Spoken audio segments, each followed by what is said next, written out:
Nah, ditambah lagi perkara-perkara yang tidak terlihat di textbook biasa, yaitu soal misalnya penyelundupan, kan artinya yang memukul kepada industri tekstil, garment dan segala macam itu tidak soal teknologi, tidak soal sekedar pasar saja, tapi pasar domestik direbut dengan impor-impor yang ilegal. Data-data menunjukkan selisih catatan neraca perdagangan Cina dengan neraca perdagangan Indonesia. Lalu kenapa selama beberapa triwulan terakhir cukup baik? Itu karena tadi masih ditopang oleh permintaan domestik yang kuat.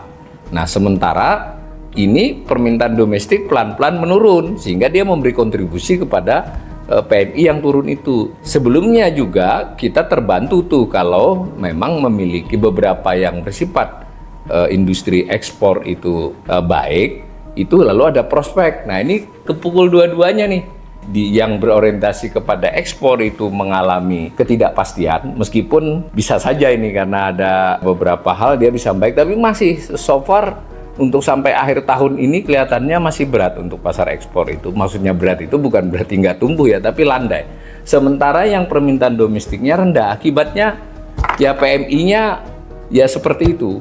Desain besarnya 5 tahun ini seperti apa dulu pemerintahan Pak Prabowo ini? Tidak soal menaruh angka industrinya saja, tetapi industri apa? Ini sebagai gambaran saja, anggaran yang dialokasikan kepada Kementerian Perindustrian di era Pak Jokowi itu hanya belasan triliun. Bayangkan, dibandingkan dengan Polri misalnya yang di atas 100 triliun, atau dibandingkan dengan Kementerian Pertahanan yang 130-140 triliun. Tapi memang tidak ada kan arah ke situ, kepada industri.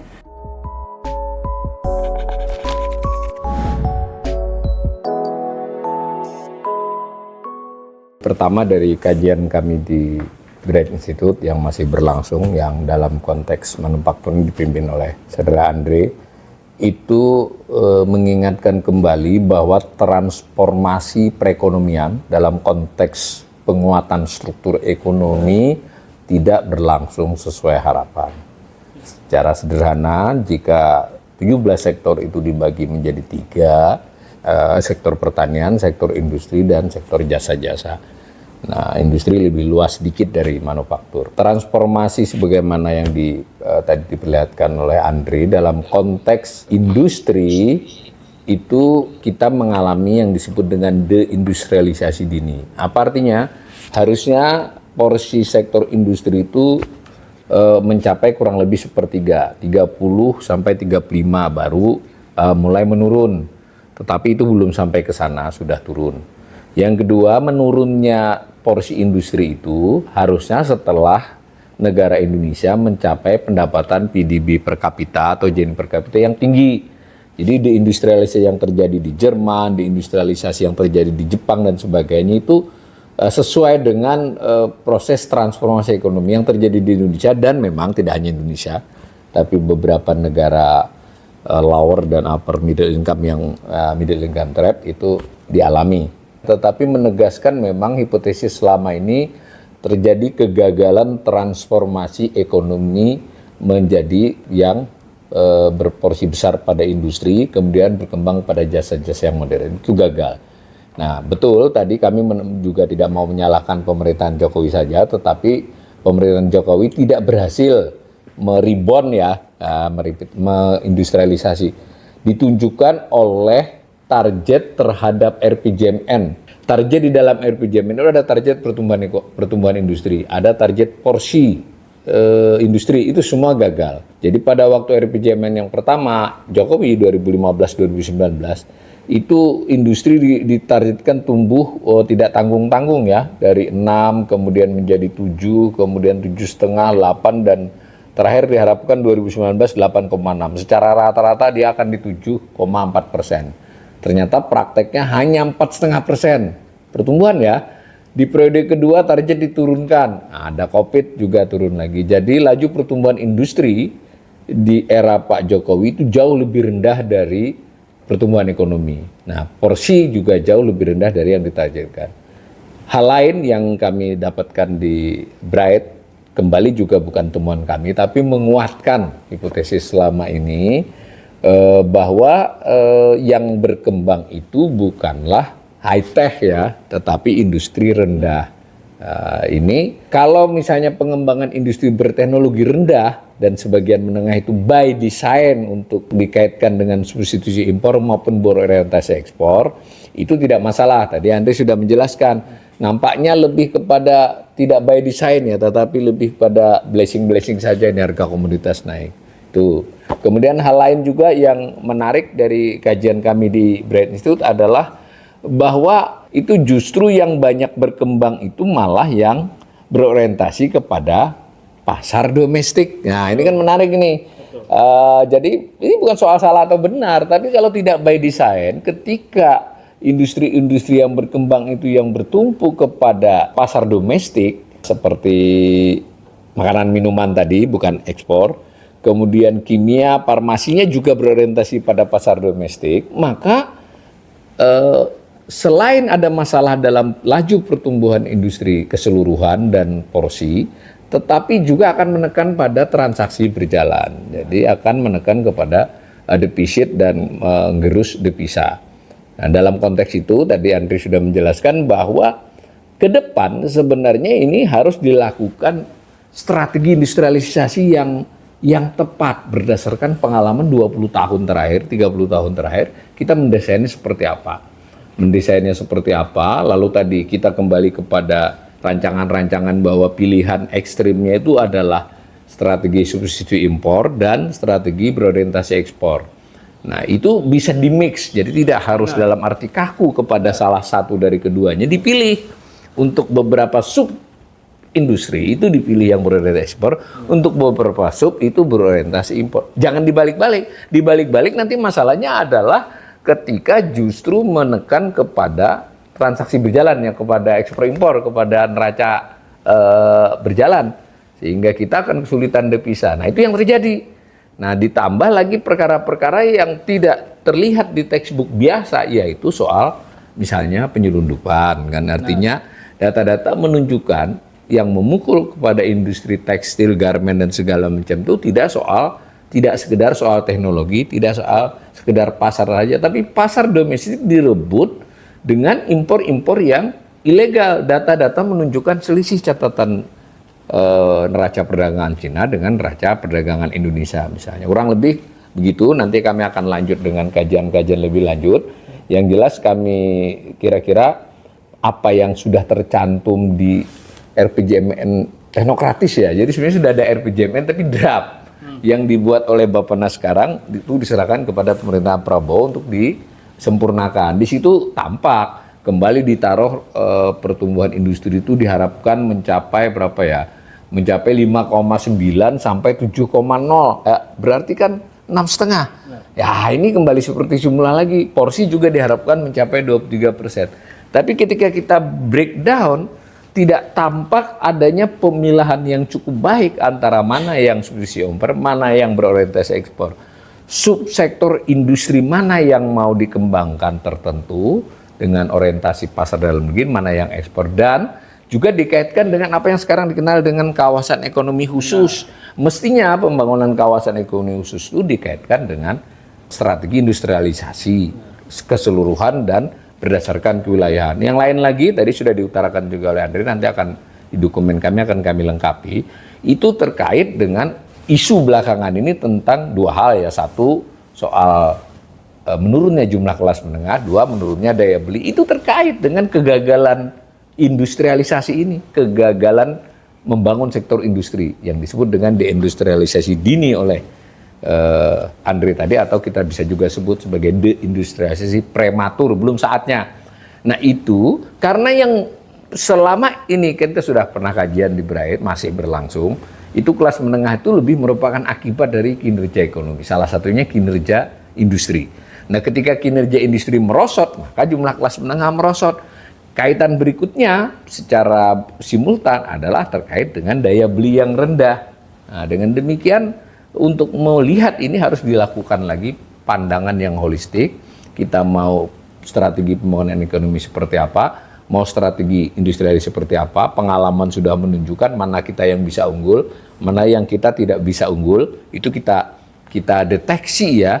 Dan terakhir ini kita sangat tekankan betul pemilihan teknologi industri. Kita tidak mengagungkan harus high tech, tetapi mana yang harus high tech karena memang itu untuk tuntutan zaman dan juga basis kita ke depan, mana yang kita teknologi tepat guna yang terkait dengan sumber daya yang sedang kita miliki. Dan jangan lupa piramida modal besar, modal tengah, modal kecil, piramida usaha skala besar, skala menengah, skala kecil, itu harus linkage satu dengan yang lain. Kemudian piramida kelas atas, menengah dan bawah, karena ini berhubung, nah itu harus dimanajekan ya. Dan twin defisit cadangan, defisit transaksi berjalan dan defisit fiskal itu juga dikelola. Jadi tidak bisa lagi kita melakukan pembangunan, pengelolaan ekonomi, kebijakan fiskal, nanti dikaitkan dengan kebijakan moneter, dan kebijakan sektorial seperti industrialisasi ini secara terpisah. Mudah-mudahan dalam kajian-kajian berikutnya kami bisa mempertajam ini, dan ini nanti beberapa rumusannya kita bagi ke teman-teman media. Demikian, makasih. Baik, apabila ada pertanyaan silakan di chat melalui Zoom ataupun YouTube, nanti kita berikan. Jadi sebagai penutup juga, pesan yang ingin sampaikan bahwa kalau strategi industrialisasi ini dilanjutkan ke pemerintahan selanjutnya, maka akan sulit sebenarnya pertumbuhan kelas menengah menuju upper middle income dan juga high income itu akan sangat sulit ya, karena sektor sekundernya tidak menopang hal itu, sehingga sektor tersiernya ya tidak akan bisa meningkat. Tentunya tadi sebutkan strategi ini bukan hanya memilih antara yang ekstrim seperti menutup impor, terus kita coba produksi sendiri semua, ataupun juga kita impor semua dan kita coba berfokus pada industri yang kita yakin lebih murah saja. Kita juga perlu mengevaluasi kembali apakah selama ini sebenarnya industri yang kita istimewakan dan kita tinggalkan sebenarnya bisa lebih, kalau kita memiliki perhatian lebih, kita investasi yang lebih ke industri tersebut, misalnya seperti pertanian misalnya yang sekarang digandangkan kan pengennya hilirisasi itu ya, hilirisasi pangan gitu disebutkan ya. Iya, furnitur gitu kan. Dan juga seperti itu, apakah sebenarnya kalau kita kalau dengan perspektif ekspor oriented tadi kan disebutkan bahwa ya kita kan kalah dengan Thailand gitu misalnya dalam segi beras. Tapi apa sih sebenarnya kita membuat kita kalah dengan Thailand dari segi produksi harga beras gitu? Apakah karena tanahnya lebih subur? Apakah karena labornya lebih murah? Tidak juga gitu kan. Tanah kita secara topologi mungkin lebih subur kalau terutama di tanah-tanah vulkanik, dan juga misalkan dengan labor kita, tenaga kerja buruh tani kita mungkin yang paling murah dibandingkan negara eksportir beras lainnya gitu. Jadi barangkali kalau kita memberikan perhatian dan investasi lebih dibandingkan industri-industri yang selama ini diberi perhatian karena memiliki kepentingan modal yang besar, kalau itu dianalisis kembali dengan perspektif tidak mengacu kepada pemodal tersebut, tapi mengacu kepada kepentingan kita sekarang terutama tenaga kerja, bisa jadi itu bisa membuat industrialisasi yang jauh lebih menguntungkan bagi tenaga kerja kita terutama sebelum bonus demografi kita habis di tahun 2030. Seperti itu kalau saya. Apakah ada pertanyaan tadi ya? Ada pertanyaan saya. Oke, baik. Silakan.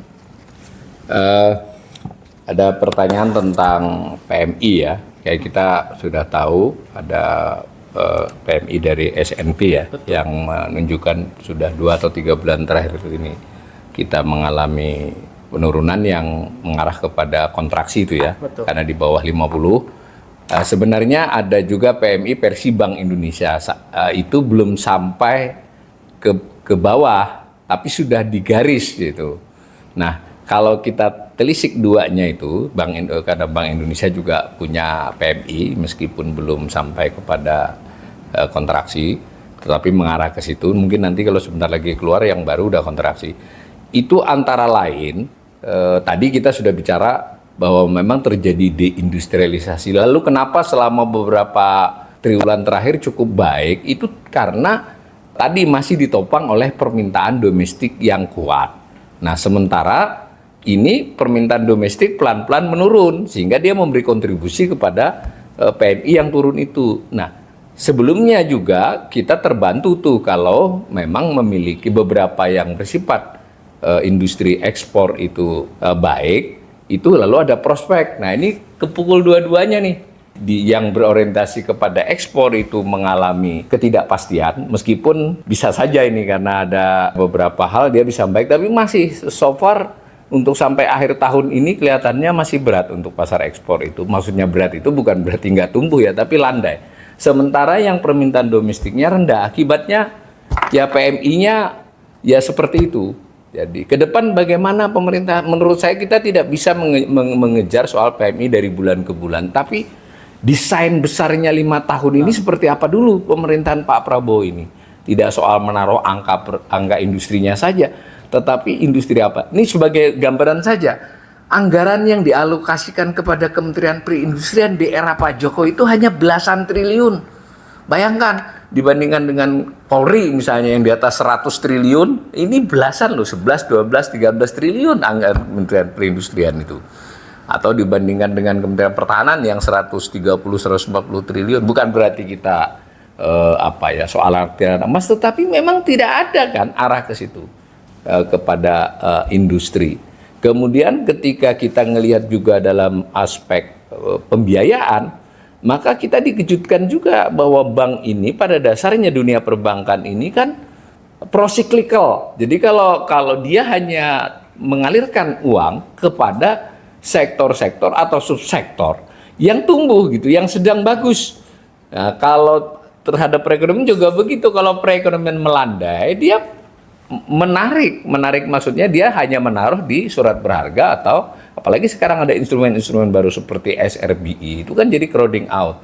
Maka menurut saya penyebab PMI tadi selain dari sisi soal pasar ya lalu berujung kepada produksi, soal lain adalah pembiayaan yang kemudian juga mengkerut. Mungkin pembiayaan ini saling tarik-menarik ya, akibat ada tanda-tanda di manufaktur tersebut melemah, bank menahan diri untuk menyalurkan.